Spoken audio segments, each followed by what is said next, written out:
बिस्मिल्लाहिर्रहमानिर्रहीम अस्सलाम वालेकुम। उम्मीद है कि आप सब खैरियत से होंगे। तो स्टूडेंट्स, आज हमने इस वीडियो में 10th class computer science chapter number 3 का प्रैक्टिकल करना है और ये प्रैक्टिकल नंबर जो है हमारा 4 बनता है गलबन। हाँ जी, प्रैक्टिकल नंबर 4 है हमारा। और इसमें प्रैक्टिकल नंबर 4 में हमने सिलेक्शन स्ट्रक्चर जो हमने चैप्टर नंबर 3 पढ़ा जिसका नाम है कंडीशन लॉजिक, और इसमें हमने जो सिलेक्शन स्ट्रक्चर पढ़ा यानी if for if else statement हमने पढ़ी, उसके प्रैक्टिकल करेंगे क्योंकि इससे पहले हमने सीक्वेंस स्ट्रक्चर जो होता है उसके प्रोग्राम्स किए हुए हैं।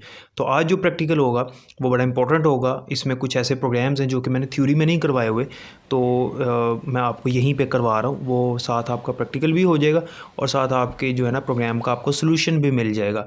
तो आज की वीडियो में हमने एक्टिविटी सॉल्व करनी है, तो इसको ध्यान से समझिएगा और नोट कीजिएगा और इसको प्रैक्टिकली परफॉर्म ज़रूर कीजिएगा। ये मैं रिकमेंड करता हूँ हमेशा के जो प्रैक्टिकल सब्जेक्ट होता है, क्योंकि कंप्यूटर एक प्रैक्टिकल सब्जेक्ट है। ख़ासतौर पे 10th क्लास में ये आपका प्रैक्टिकल है, जिस तरह 9th क्लास में आपका चैप्टर नंबर 5 था। तो इसमें ये प्रैक्टिकल है, तो इसको परफॉर्म ज़रूर किया करें। मैंने आपको प्रैक्टिकल इसी वजह से करवा रहा हूँ ताकि आपका कॉन्सेप्ट जो है ना वो मुकम्मल तौर पर क्लियर हो सके।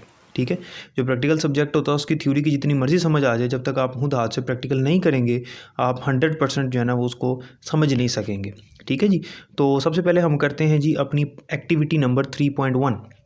एक्टिविटी नंबर 3.1 ये है कि write a program that takes the age of a person as an input and displays teenager if the age lies between 13 and 19। अब इसको समझना ज़रा, स्टेटमेंट को याद रखिएगा कि जब हमने प्रोग्राम्स करने होते हैं तो उसकी स्टेटमेंट की अगर हमें समझ आ जाए ना तो आधा प्रोग्राम हमें समझ आ जाता है, मतलब आधा प्रोग्राम जो है हमारा सॉल्व हो जाता है। ठीक है, बाकी हमारा आगे वही कॉन्सेप्ट होगा तो हम उसको इजीली कर लेंगे। तो स्टेटमेंट समझना सबसे पहले काम है, इसको समझिएगा ज़रा। वो कहता है आपने एक प्रोग्राम करना है जिसमें आपने एक पर्सन की एज गेट करनी है, और यानी उसकी जो उम्र है वो आपने उससे लेनी है कि कितने साल का है वो। इनपुट लेने के बाद यानी स्कैनफ यूज़ होगा। उसके बाद आपने उसको मैसेज शो करना है टीनेजर, कि आप टीनेजर हो। कब मैसेज शो करना है? इफ़ अगर the age lies between 13 and 19, यानी अगर एज उसकी 13 से 19 के दरमियान है तो हमने कहना है टीनेजर, क्योंकि 13 से पहले तो बच्चा होगा ज़ाहिर है, और 13 टू 19 के दौरान ये जो दौरानी होता है इसे टीन एज कहते हैं। ठीक है, तो हमने ये बात उसने बता दी है, ये प्रोग्राम में अप्लाई करनी है। अब ये प्रोग्राम कैसे होगा, डेव C++ में प्रोग्राम कैसे करते हैं, इसको यूज़ कैसे करते हैं, चूँकि मैं पहले बता चुका हूँ। सिंपली फाइल पे आपने क्लिक करना है, उसके बाद न्यू पे क्लिक करना है और इस तरह से आगे। या आपने सबसे पहले अब क्या करना है, बाकी सारी चीज़ें मैं आपको चूँकि बता चुका हूँ इसलिए इसके ऊपर टाइम वेस्ट नहीं करते। जो हमारी प्रैक्टिकल नंबर 1 की वीडियो है उसमें मैंने डेव C++ को यूज़ करना भी बताया हुआ है। ठीक है, तो सबसे पहले तो जनाब हमारे पास यहाँ पर आपने hash include stdio rotate header file add करनी।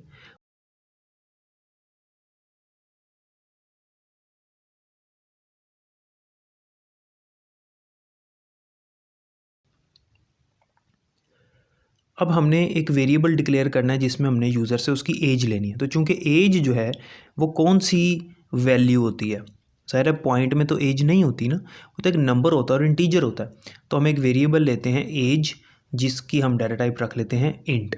ठीक है, तो इंट एज सेमीकोलन, फिर प्रिंट एफ, यूज़र को मैसेज शो करेंगे एंटर योर एज, फिर स्कैन एफ। अब उससे वैल्यू गेट करनी है। ये कॉन्सेप्ट पिछले प्रैक्टिकल्स में करवाए हुए हैं।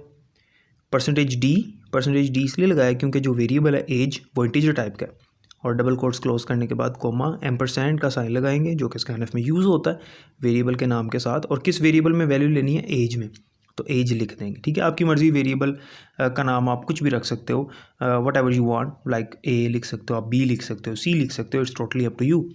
अब कंडीशन लगनी है यहाँ पर, if age greater than equals to 13, यानी एज जो है वो 13 से ग्रेटर या इक्वल। ठीक है, एंड यहाँ पे एंड ऑपरेटर लगेगा क्योंकि 13 से ग्रेटर या इक्वल होनी चाहिए लेकिन 19 से कम भी हो। ठीक है, and as less than equals to 19। ठीक हो गया, यानी जब ये बात ध्यान में रखें कि जब आपके पास ऐसी कंडीशन हो, दो वैल्यूज़ हों और उसने कहा है कि इन दोनों के दरमियान में होनी चाहिए वैल्यू। ठीक है, दो उसने बाउंड्री वैल्यूज़ दी हुई हैं आपको, जैसे 13 और 19 बाउंड्री वैल्यूज़ हैं, तो दरमियान में आपने एंड का ऑपरेटर लगाना है, और का नहीं लगाना, क्योंकि और में एक कंडीशन ट्रू हो जाए तो वो उसको ट्रू कंसिडर करता है। ठीक है ना, तो अब बिलफर्ज अगर हमने यहाँ पर और लगाया होता तो अगर वो वैल्यू एंटर करता है 20 तो पहली कंडीशन ट्रू हो गई ना, ग्रेटर देन 13।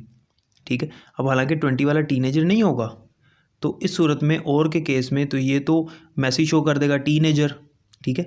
तो हमने इन दो वैल्यूज़ के दरमियान में देखना है सिर्फ, तो एंड लगेगा कि 13 से ग्रेटर हो लेकिन 19 से कम भी हो, ठीक है। तो ये कंडीशन लगाने के बाद आपने इफ़ की बॉडी बनानी है और वहाँ पे मैसेज शो कर देना है टीनेजर, ठीक है।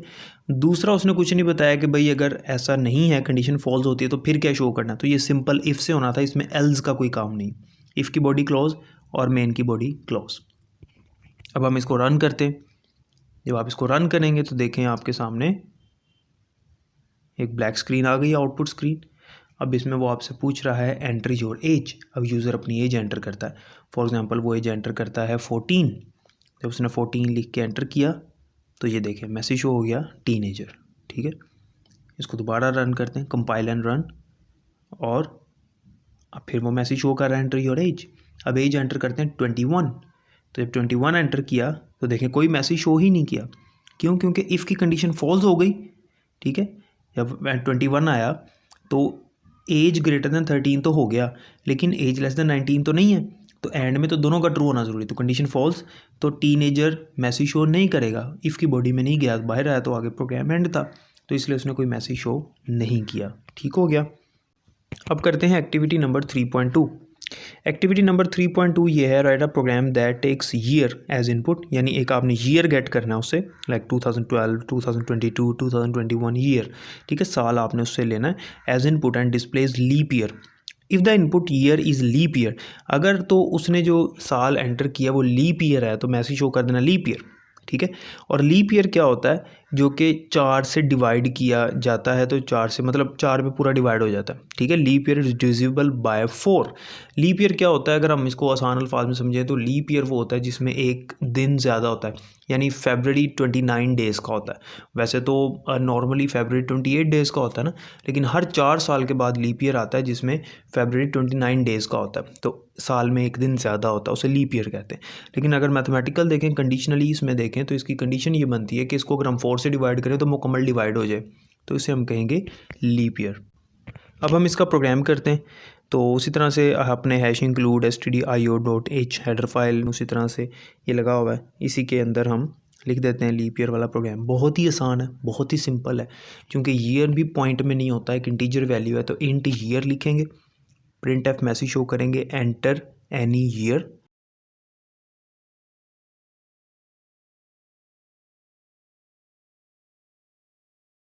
स्कैन एफ में उसी तरह से हम ईयर गेट कर लेंगे उससे।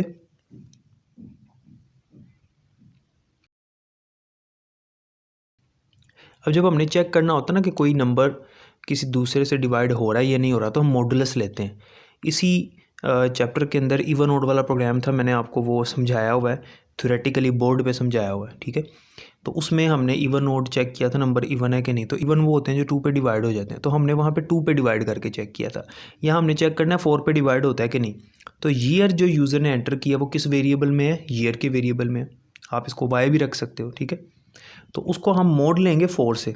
अगर तो रिमाइंडर आ जाता है 0 तो वो इसका मतलब पूरा डिवाइड हो गया। ये कॉन्सेप्ट मैंने बोर्ड पे बड़ी डिटेल से समझाया हुआ है, ठीक है। अच्छा, तो कंडीशन लगेगी if year mod 4 double equals to 0। Double equal हम उसे कंपेयर कर रहे हैं कि अगर हम ईयर को 4 से डिवाइड करें और वो पूरा डिवाइड हो जाए, तो जाहिर सी बात है जब नंबर पूरा डिवाइड कर देता है किसी को तो फिर रिमाइंडर 0 छोड़ता है, तो कुछ भी नहीं बचता। तो यहाँ पर आ जाएगा प्रिंट एफ में लीप ईयर, ठीक है। लेकिन उसने दूसरी कोई बात नहीं की कि अगर लीप ईयर नहीं है तो फिर क्या मैसेज शो करना है, तो इसलिए उसी तरह से हम इसको एल्स नहीं लगाना, यहीं पे प्रोग्राम एंड हो जाएगा। अब इसको रन करते हैं। जब रन करेंगे तो देखें आपके सामने एंटर एनी ईयर का मैसेज शो हो रहा है, और उसके बाद फ़र्ज़ करते हैं कि यूज़र ने नंबर एंटर किया 2020। तो देखें आपके सामने मैसेज शो हो गया लीप ईयर, ठीक है, यानी 2020 एक लीप ईयर था। इस तरह से इसको दोबारा रन करते हैं, compile and run, enter any year. तो ईयर एंटर किया हमने 2017। तो देखें क्योंकि 2017 4 से डिवाइड नहीं हुआ तो उसने कोई भी मैसेज शो नहीं किया, क्योंकि 2017 लीप ईयर नहीं था, ठीक है जी।